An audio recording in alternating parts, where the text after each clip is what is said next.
So I've done a lot of research, a lot of deep diving into what makes a populist, what all that is. And populism isn't an ideology. It's a vehicle through which an ideology is delivered. You can have far left populists, far right populists, probably even centrist populists, but seeing as it is a vehicle of extremes, that tends not to happen. And what populism is it defines the political struggle as a literal struggle between us and them, that the populist represents the will of the people and will do what is right for the people, and as such they are right and anyone who opposes them is wrong.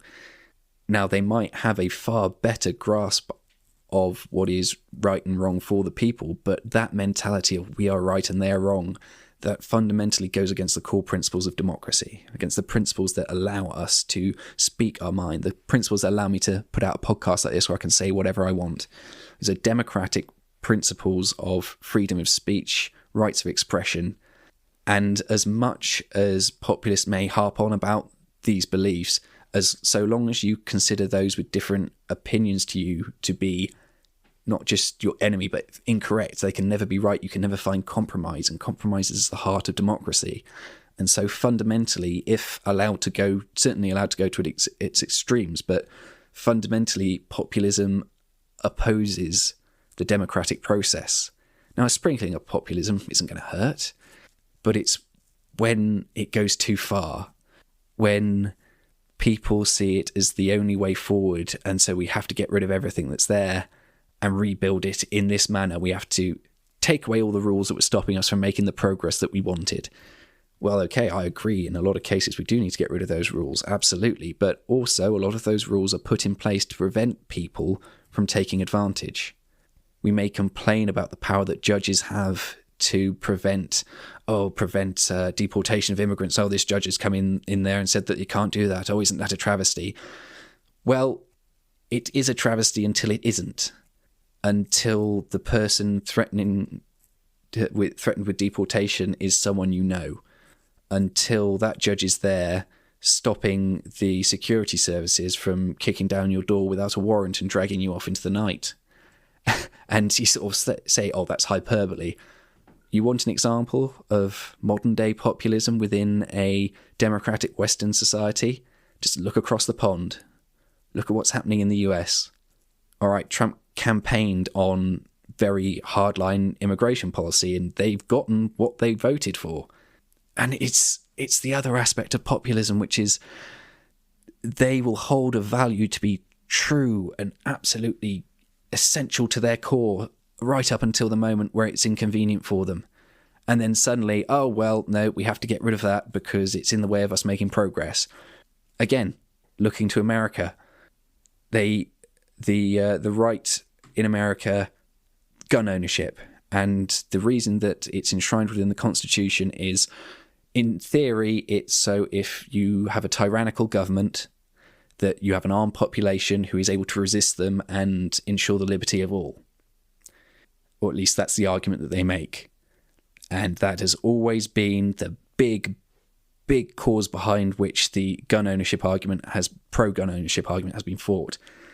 And yet, so the January 6th riots, all of the Republicans and the right-wingers were saying, yeah, take your guns. You're allowed to have your guns. If you've got a license to carry a gun, you take your gun on these rallies. And all of us will have rallies carrying assault rifles that we own, and they own them legally. Their law says they're allowed them, so that's the law. That's fine.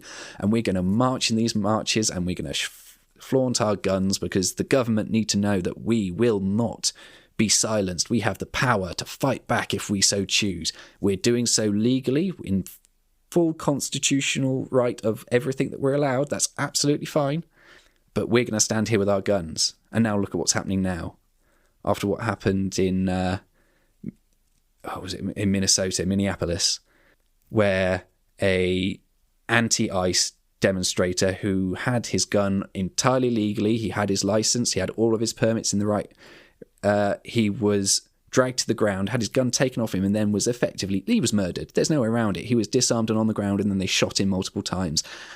And the White House came out and said, oh, well, really, taking a gun to a demonstration, oh, no, that's oh, come on, we all see, that's a silly idea.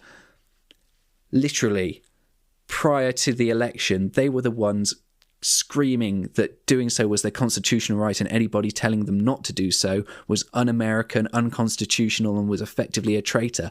And it's that hypocrisy. And I'm not saying it's with all populists, but it's that mentality that we are right, we are in the right, so anything that we do or say is right. It's that lack of integrity. And I'm certainly not saying that's for Reform voters believe that, because I don't. I believe so many people are swarming to the Reform Party because they are desperate for change. I'm desperate for change. Frankly, we're all desperate for change. But that foundation of populism always has the risk of that hypocrisy weaving its way through. And that's where the danger is. And that's why I want to see radical change, but I want to see radical change done by moderates. When you have radical change done by moderates, you get the NHS. You have radical change done by radicals, you get the Third Reich. Radical change by moderates, you get Thatcher turning the economy around. Radical change by radicals, you get the killing fields in Cambodia. All right, those are extreme examples, but if you take away all the safeguards that can prevent things like that from happening, you are just crossing your fingers and praying that the people you put in charge won't abuse their power. And was it absolute power corrupts absolutely? Well, if you take away all the safeguards, you make the people in power more powerful. And the more powerful they are, the more they will try to do. The more they try to do, the better a job they think they'll do. We don't want that law. Oh, well, that one's stopping me from doing what I need to do for the good of the people, of course. I know what's right, and everyone else who's against me is wrong, so I'm going to remove that safeguard because obviously I'm right and they're wrong. And it's all well and good so long as you're on the winning side. But the other thing about populists is they love a scapegoat. It's that lack of accountability. It's because we are right. If something's gone wrong, it's because the other people are against us, or we're still the traitors in our own ranks.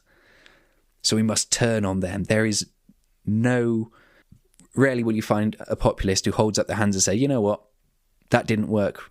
We made the best decision based on the available data, but factors happened, things occurred that we hadn't anticipated or to a greater degree than we had planned for, and it didn't work. We're either going to we'll learn from what we've done, and we're either going to change direction or we're going to pivot completely. You'll never get a populist saying that. Something goes wrong with them, it's someone else's fault. It's never their fault, because in their mind they are right. How can it possibly be their fault? Because they are right. They represent the will of the people. And Reform isn't anywhere near that bad yet. Not remotely. Because if it was, so many people wouldn't be flocking to it. But when you have that populist ideology at the core of the foundation of your party, there's always a risk that it's going to come. And again, I looked into this very deeply because I wanted to make sure I was making the right decision going with the Conservatives as opposed to Reform. So I picked the 10 most prominent populist leaders over the last 50 years, and I broke down several factors that I say define the well-being of a nation's people, not just the nation state itself, but how well the people are doing. So the 8 metrics that I picked are GDP per capita, unemployment, life expectancy, democracy or democratic strength, corruption, poverty, inequality and inflation. I think those are all pretty decent measures of how life for the average person within the country is going. And the 10 leaders that I picked, who were populist leaders from the last 50 years: Hugo Chavez from Venezuela, Donald Trump, his first term, not his second, because we're barely in that yet, Viktor Orban from Hungary, Erdogan from Turkey, Modi from India, Obrador from Mexico, Bolsonaro from Brazil, Duterte from the Philippines, Fujimori from Peru, and everyone forgets that he was a fairly big populist, but Silvio Berlusconi from Italy. So the 8 measures that I took, I was using AI to do this, so they were as a broad analysis of ways that you can measure these, but the way that they're able to be measured, and then a simple comparison of those metrics before and after the leader's term in office. And so there were 8 of these metrics. So a possible +8 score if everything improved, or a -8 if everything got worse. And of these 10 leaders, of these 10 populist leaders, the highest any of them scored was -4. None of them even broke even. And really, that's it, isn't it? I'm a scientist. Like, that's what I've studied, and I'm only part-time working now, but my training has been in science.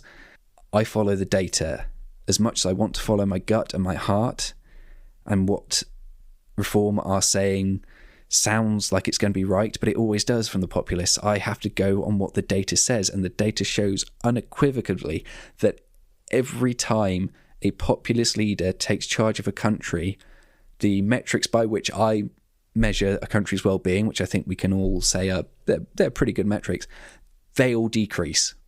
The result is a net decrease in the well-being of the people of that nation, and that's why I could not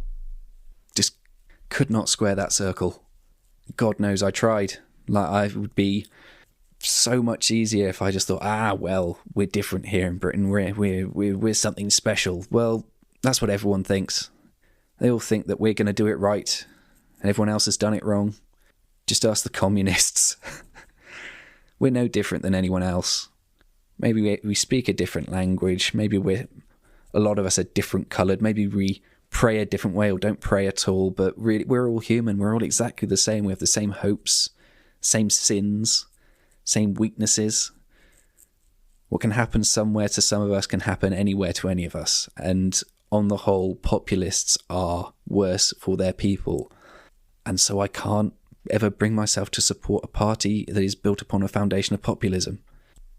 So there is the ramblings of my labyrinthine mind of how I've ended up firmly, not just within the Conservative Party, but becoming a Conservative Party activist, despite having serious reservations about at least the way that they did run things. But I have hope. I have hope that deep down, once you get through all of the decadence and the backstabbing and the two-faced lies that consume the Conservative Party, especially for its last years that it was in government, if you can get away from all of that and get back to the core principles, that there is the chance that we can rebuild the party in a way that brings about the change we desperately need. But we can't do it through baby steps anymore. That time's gone. It's got to be radical change. We have got to hold up our hands and say, look, the party screwed up before. You could say there was the pandemic, and then there was Ukraine, and there were 1,000 other things that stopped us doing whatever. But the buck stops with us. We were the ones in charge. We screwed up.